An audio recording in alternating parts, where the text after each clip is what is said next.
All right, let's go ahead and talk about this Black+Decker 12-cup coffee maker. I'll show it to you in action. I'll show you brewing a cup. I'll show you everything I like about it. Maybe one thing I wish was a little bit different. You can see I've got it ready to go. It takes a standard filter, which I'll show you in a second.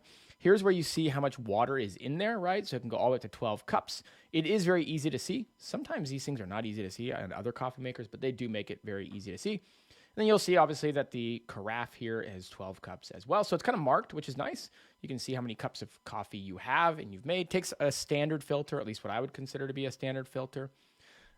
Pretty well-made carafe. You got that black plastic handle. The top pops off fairly easily. I'll do it one-handed here. It goes up very high, which is great for cleaning. It's really easy to clean this whole thing. The top does come off. You can get your hand in there and clean it really well. And then it's got that bottom part with that stainless steel ring or some sort of metallic ring. You can see that it lays flat and it's easy to get in and out. Let's see here. Okay, let's get into the digital part. That's where you're going to turn it on or off. Then you can program the hour or the minute. So you can see I just changed the hour, changed the minute. You can program it. Over here is where you're going to program what time you want it to go off. And so you've got the AM and the PM. And then you can move that around. And then obviously you have auto. And so I just went ahead and turned it on. And I already had coffee ready to go. And so we're going to go ahead and take a step back. And I'll show you exactly what it's doing. Like I said, standard filters. I think I mentioned that already.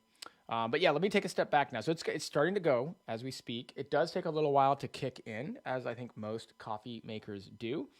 Now, something that I think is cool, and I'll show it to you in a second. I like this because if you're brewing like enough coffee for a group of people, or maybe for us, it's just my wife and I, like one cup will be ready to go, but it's not done brewing yet. And so what you can do is you can actually slide this out as it's brewing and it stops. And so I think they call that sneak a cup, which is a kind of fancy way of saying basically it'll stop the flow of the coffee so you can pour that first cup before the brewing ends and there's no mess or anything. So here it's coming out and so you can see I can pull it back. It does have like one drip or two drips that continue, but it does stop and then I can put it back in so that it keeps brewing. Anyways, overall, great Black+Decker digital programmable coffee maker. We really enjoyed this and I do highly recommend it.